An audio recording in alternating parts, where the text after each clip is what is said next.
Assalamualaikum warahmatullahi wabarakatuh. Perkenalkan, saya Salahuddin Alayubi dengan NIM 2112012014078. Di sini saya akan menjelaskan salah satu jenis routing, yaitu distance vector. Video ini dibuat untuk memenuhi penugasan jaringan ad hoc. Untuk perbedaannya, link state dan distance vector ini memiliki perbedaan yang cukup mencolok ya. Nah, untuk di jenis link state ini, setiap node itu akan menyimpan topological database. Jadi nanti untuk penentuan route itu akan dilakukan melalui topological database ini. Topological database ini berarti berisi database dari seluruh topologi atau topologi penuh ya. Jadi semua node dan bentuk topologinya akan disimpan ke topological database. Untuk proses propagasinya itu sendiri, ini bisa dilihat bahwa semua root akan mengirimkan topological database satu sama lain untuk saling mengupdate begitu. Kemudian untuk distance vector ini berbeda. Jadi distance vector ini akan mengupdate hanya dari neighbor-nya.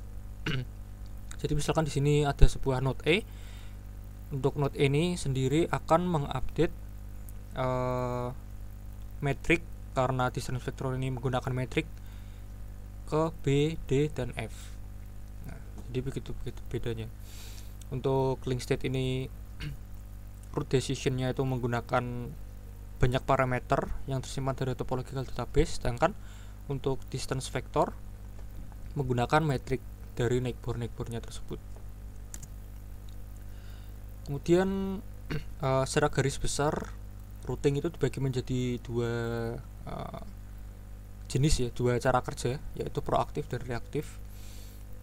Untuk proaktif sendiri itu setiap node memiliki table. Setiap node memiliki table yang akan diupdate secara terus-menerus, di-maintain secara terus-menerus dengan cara mengirimkan broadcast. Misalnya dalam protokol link state, berarti yang dikirim adalah LSA. Misalkan dari source di sini akan mengirimkan LSA ke semua node yang ada di sini untuk mengupdate semua link state database-nya di semua node.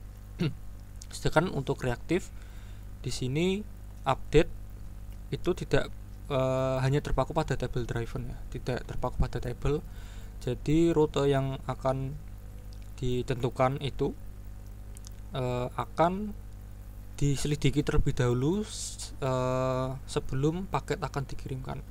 Jadi kalau tidak ada paket yang dikirimkan, itu tidak akan mengupdate rute. Kemudian salah satu jenis dari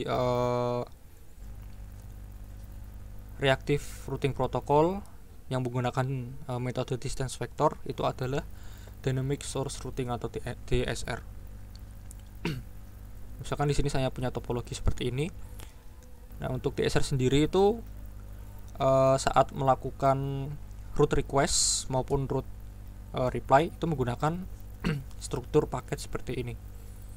Jadi di sini ada route unique ID, yaitu ID untuk paket request atau reply, kemudian ada path yang dilalui oleh paket tersebut, kemudian source dan destination. Nah, contohnya di sini. Ini adalah cara untuk melakukan route request pada DSR. Nah, di sini objektifnya adalah paket dari source akan sampai ke destination atau ke D yang merah. Tetapi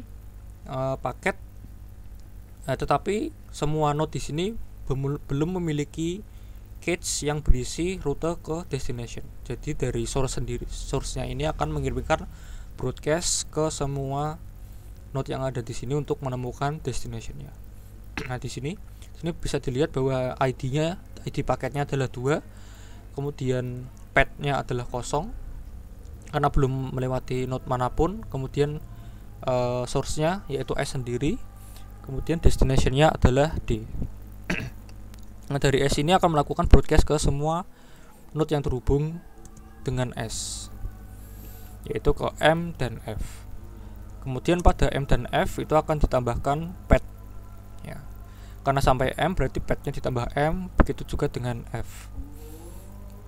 Kemudian setelah itu dari M dan F akan di-broadcast untuk semua neighbor-nya juga. Jadi M akan mengirimkan broadcast ke S, F, G, dan D. Kemudian F juga ke S, M, G. Nah, karena M mengirimkan ke S, F mengirimkan ke S, karena S itu sudah mengirimkan paket root request dengan ID yang sama, jadi semuanya keduanya paket ini akan di drop. Kemudian paket dari M, karena F juga sudah mengirimkan paket dengan ID yang sama, di drop. Begitu juga dengan M, telah mengirimkan paket dengan ID yang sama, kemudian menerima paket lagi dari F dengan ID yang sama, kemudian di drop juga. Nah, kemudian dari M mengirimkan paket ke G, F juga mengirimkan paket ke G. Nah, di sini terdapat paket collision ya. Nah, G ini akan memilih salah satu dari kedua paket tersebut dan salah satunya akan di drop. Nah, kemudian pada G ini paket yang tidak di drop akan ditambahkan padnya, yaitu G.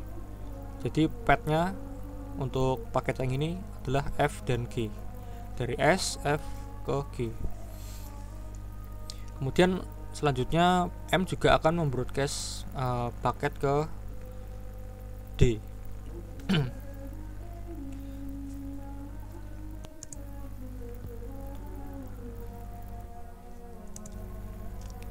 Selanjutnya G ini akan melakukan broadcast lagi ke D ya, ke D. Kemudian D ini terdapat collision data ke collision paket lagi. Jadi si D ini akan memilih salah satu dari paket yang diterima, dari paket root request yang diterima.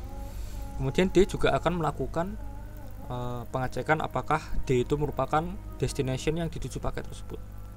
Dan iya, memang D ini memang merupakan tujuan dari kedua paket tersebut. Nah, kemudian selanjutnya setelah menemukan target node, itu akan dilakukan root reply atau rwrap. Untuk path-nya itu sendiri sama seperti dari source ke destination, tapi path-nya itu di reverse. Jadi ini dari D ke M, kemudian ke S. Nah, setelah itu dari sini karena sudah saling mengirimkan paket, jadi S, M, dan D itu saling menyimpan cache rute ya, karena sudah dilalui. Jadi nantinya S, M, dan D ini akan menjadi path terbaik untuk S dan D itu dapat berkomunikasi. Jadi nanti misalkan tadi untuk root request dan root reply-nya sudah berhasil, kemudian selanjutnya data dari S itu akan dikirimkan ke D. Nah, ini path-nya ada ke M ke D sesuai dengan root path yang tadi telah ditemukan ya. Begitu pula dengan dari D akan bereply, berarti di reverse menjadi M ke S, begitu. Nah, DSR ini memiliki kelebihan. Yang pertama, untuk caching, karena DSR ini hanya mengupdate saat diperlukan saja atau saat paket akan dikirimkan, jadi cachingnya itu akan menjadi lebih kecil ya. Jadi akan menghemat biaya hardware sekaligus menghemat daya. Kemudian mobilitas yang tinggi juga bisa didukung oleh DSR, karena tadi setiap akan mengirimkan data, paket data, itu rootnya akan di-maintain atau diupdate begitu. Kemudian untuk cons-nya atau kekurangannya, Itu yang pertama, dapat terjadi broadcast storm karena tadi memang metode untuk menemukan destination itu menggunakan broadcast. Nah, untuk broadcast storm sendiri ini memang tidak efisien, mengingat jaringan ad hoc ini memang tidak memiliki bandwidth yang besar. Kemudian proses propagasinya itu juga akan memakan waktu ya. Jadi sebelum paket data dikirimkan itu akan melakukan propagasi. Jadi mungkin akan sedikit terjadi pending apabila tujuan dari paket data tersebut belum ada cache route-nya.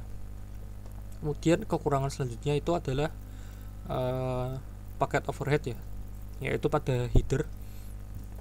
Apabila path yang dilalui dari paket data itu memang panjang, jadi akan dilakukan penambahan header. Nah, header ini berisi dari path dari node-node yang akan dilalui oleh paket data ini. Baik, sekian untuk video penjelasan distance vector, terutama untuk protokol dynamic source routing. Semoga dapat bermanfaat. Wassalamualaikum warahmatullahi wabarakatuh.